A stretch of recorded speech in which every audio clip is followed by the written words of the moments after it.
बिल्कुल, अगर इसको देखा जाए श्वेता तो ये कह सकते हैं क्योंकि कांग्रेस ने इसको शहीद का दर्जा दिया है।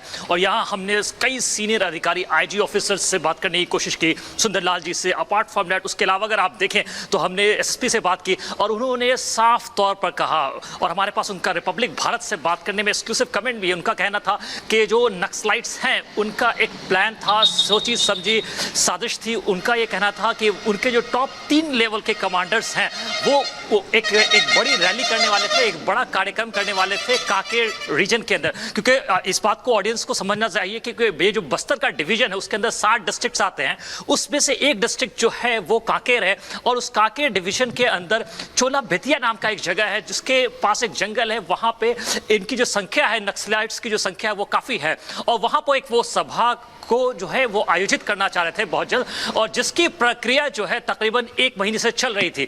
और इस बात की खबर जो एसएसपी है यहाँ के कल्याण एकलगे जी, उन्होंने बताया रिपब्लिक भारत से एक्सक्लूसिव बात करके कि इसकी जो इंटेलिजेंस की इनपुट थी वो उनके पास लगातार थी। और इसमें जो नक्सलाइट्स की मूवमेंट थी वो मूवमेंट कहीं ना कहीं उन्हें खबर दे रही थी कि इनकी मूवमेंट जो है वो बढ़ रही है। इस वजह से उन्होंने उस एरिया के अंदर कॉम्बिंग करना शुरू किया। और जब उन्हें पता चला कि ये जो है बहुत जल्द ही अपने इस ठिकाने पर जो बिल्कुल जैसा कि सुरक्षा बलों ने पूरी सूझबूझ के साथ इस अपने ऑपरेशन को अंजाम दिया है। अजय का रुख करेंगे, लेकिन उससे पहले एक ये खबर सामने आ रही है कि कांग्रेस छोड़ने के बाद खुद संजय निरुपम ने इस बात का खुलासा किया था कि कांग्रेस में वामपंथी विचारधारा के नेताओं का वर्चस्व बन चुका है। जरा आप भी सुनिए।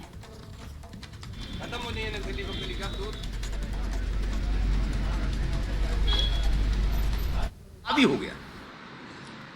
आदरणीय राहुल जी के आसपास में बड़े पैमाने पर लेफ्टिस्ट लोग, ये लेफ्टिस्ट हो सकते हैं जो अयोध्या में अगर रामलला विराजमान हो रहे हैं तो उनका सिरे से विरोध करेंगे। सिर्फ लेफ्टिस्ट ऐसा सोचता है। अजय दुबे अमेठी से हमारे साथ जुड़े हुए हैं। अजय दुबे, जहां अमेठी में कांग्रेस ने इतने सालों राज किया, आखिर वहां की जनता क्या कह रही है इस विचारधारा के प्रति? बिल्कुल, ये जो टिप्पणी है, ये जो बात की गई है, उसको लेकर चर्चा अमेठी के नुकड़ों पे भी हो रही है। लोग हमारे संग मौजूद हैं। ये जो नक्सली और शहीद शब्द है, साथ साथ कैसा मालूम देता है आपको? अरे नक्सली होता है, खूंखार होते हैं जो है बिना मतलब किसी की हत्या करना, बेसहारा लोगों के मतलब गलत वो है, समझे नहीं। और शहीद होना तो किसी की रक्षा करना होता, बहादुर होते हैं, वो होते हैं अपने जान की परवाह ना। आप बताइए कैसे देखते हैं नक्सली से शहीद? नक्सलियों से हम मिल चुके हैं। गुवाहाटी आसाम में हम चल चुके हैं, हम ड्राइवर हैं।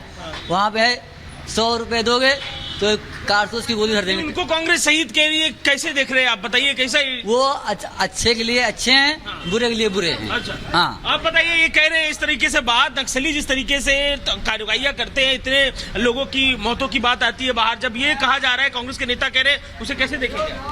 नक्सली कभी शहीद नहीं हुए ना शहीद होंगे। क्या हुई है कार्रवाई को? आप आम आदमी इस कार्रवाई को, कांग्रेस को क्या जवाब देगा ये कार्रवाई जो हुई है उसको? कांग्रेस ये चीज के गलत बोल रही है। आप बताइए कैसे देखते हैं? नक्सलियों को कांग्रेस के नेता शहीद कह रहे हैं, जो उनके ऊपर कार्रवाई हुई है, उसे कैसे देखेंगे? हम दूर रहते हैं पॉलिटिक्स से बहुत। अच्छा, आप बताइए, आप देखते हैं कुछ, इसे कैसे समझते हैं? नक्सलियों को जो कार्रवाई छत्तीसगढ़ में की गई है, उनको लेके जो कमेंट कांग्रेस के नेता कर रही हैं, कैसे देखेंगे आप उसको? अरे वो बहुत बेकार, इस तरीके की बातें कहना कैसी बात पता चलती है? अरे देश के हित में नहीं है वो सब बातें। तो देखिए, अमेठी के लोग हैं, मिलीजुली राय यहाँ पर है, और तमाम जो तरीके की टिप्पणी की गई है उनको लेकर चर्चा है, उनको लेकर बात है। अमेठी के लोग अपनी बात जनता है वो जानती है कि देश हित में क्या है, देश हित में क्या नहीं है। और ये लोग वहां के कह रहे हैं कि भाई इस तरीके से जो एक्शन हुआ है ये तो जरूरी एक्शन था, लोग समझते हैं। लेकिन कांग्रेस को क्या हो गया ये किसी को भी नहीं फिलहाल पता लगता है। लेकिन आपको बताते हैं कि प्रधानमंत्री नरेंद्र मोदी ने थोड़े दिन पहले चुनावी रैली में कांग्रेस पर तंज कसते हुए ये कहा था कि कैसे कांग्रेस के अंदर कुछ वामपंथियों की मौजूदगी है और कैसे उसी विचारधारा की जो सोच है वो नजर आती है। देखिए क्या कुछ कहा गया था उस वक्त।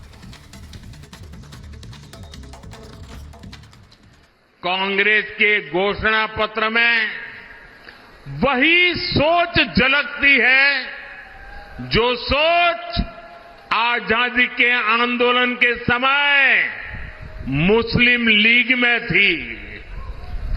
कांग्रेस के घोषणा पत्र में पूरी तरह मुस्लिम लीग की छाप है और इस मुस्लिम लीग वाले घोषणा पत्र में जो कुछ हिस्सा बचा खुचा रह गया उसमें वामपंथी पूरी तरह हावी हो चुके हैं।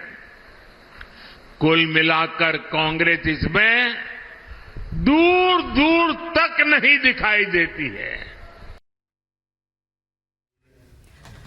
और लोमस, जिस तरह से आपने सुना, प्रधानमंत्री मोदी ने भी कहा और खुद संजय निरुपम जब कांग्रेस छोड़ रहे थे तो उन्होंने कहा कि वामपंथी विचारधारा किस तरह से कांग्रेस पर हावी हो गई है। क्या वही कट्टरपंथी विचारधारा है जिसकी वजह से अब कांग्रेस नक्सलियों को भी शहीद बताने लगी है? बिल्कुल साफ तौर पे आप देख सकते हैं गौरव भाटिया ने भी यही बात का जिक्र किया है कि कहीं ना कहीं जो कांग्रेसी नेता हैं वो पूर्ण रूप से उनका या तो दिमाग खराब हो गया है या फिर वो जो बातें बोल रहे हैं वो सोच समझ के नहीं बोल रहे। हमारे साथ दिल्ली की जनता लगातार जुड़ी हुई है, उन्हीं से हम जानने की कोशिश करते हैं, उन्हीं से समझने की कोशिश करते हैं। लगातार जो कांग्रेसी नेता हैं वो सेना के पराक्रम हो या सुरक्षा बल जब नक्सलियों को ढेर करते हैं उस पर सवाल उठाते हैं और नक्सलियों को शहीद का दर्जा देते हैं, तो किस तरीके से देखते हैं? बिल्कुल गलत है जी, ये शहीद का दर्जा देना उनको बिल्कुल गलत है। अपने भी जवान हैं जो शहीद होते हैं, उनको तो शहीद का दर्जा नहीं बोला जाता है इनको, लेकिन नक्सलिया शहीद हो रहे तो उनको शहीद का दर्जा दे रहे हैं। ये सब किस तरीके से?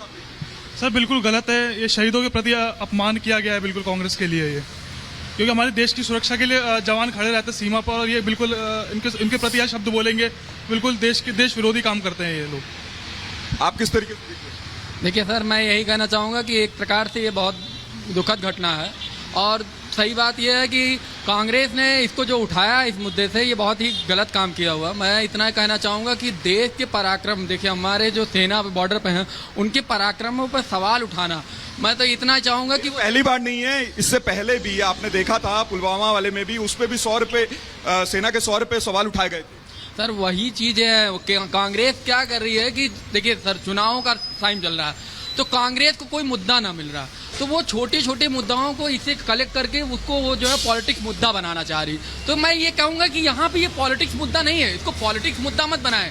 आप यहाँ पे पॉलिटिक्स मुद्दा बना के इस चीज़ को सोचते हैं कि मैं ये नहीं कहूँगा जनता इतनी बेवकूफ़ नहीं है कि इन चीज़ों को समझेगी नहीं। आप उसको देखिए, गौर करिए, आपको लगता है कि मतलब वो आतंकवादी जो हैं वो आके यहाँ पर इस तरीके से, ये मैं नहीं। देखिए मैं आपसे पूछना चाहूंगा, कांग्रेस के जो नेता हैं वो नक्सलियों को जो मुठभेड़ में मारे गए उनको शहीद का दर्जा दे रहे हैं, किस तरीके से देखते हैं? गलत दे रहे हैं, शहीद का दर्जा नहीं देना चाहिए। बिल्कुल लोमस, प्रतिक्रियाएं लोगों की नाराजगी सामने आ रही है। लोमस, अकील और अजय, आप तीनों का बहुत बहुत शुक्रिया। और इस बीच बड़ी खबर सामने आ रही है। दरअसल स्मृति ईरानी ने राहुल गांधी पर हमला बोलते हुए कहा है कि टुकड़े टुकड़े नारे के समर्थक राहुल गांधी कभी अमेठी के सांसद थे, इस बात का दुख है। तो लगातार स्मृति ईरानी राहुल गांधी पर हमलावर हैं और उन्होंने कहा है कि वो अमेठी के नेता थे कभी, इस बात का दुख है। टुकड़े टुकड़े नारे के समर्थक राहुल गांधी कभी यहाँ के नेता थे।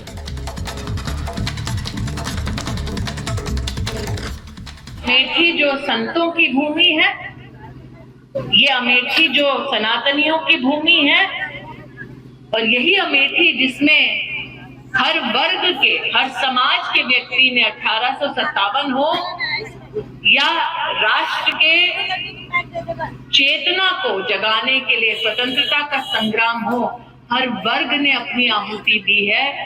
ऐसे क्षेत्र में एक ऐसा प्रतिनिधि हुआ करता था जो भारत के टुकड़े होने जैसे नारे का भी समर्थन कर चुका है। तो आज हम इस बात से अभिभूत हैं। नरेंद्र भाई ने मेरे हारने के बाद भी अमेठी में और इसी विधानसभा क्षेत्र में AK 203 की राइफल की फैक्ट्री लगवाई।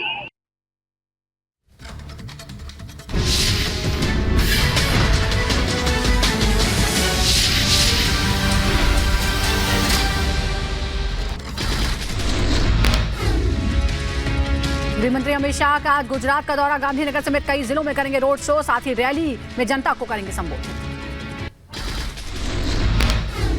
गृहमंत्री अमित शाह गुजरात के गांधीनगर में दाखिल करेंगे नामांकन। गांधीनगर से मौजूदा सांसद है अमित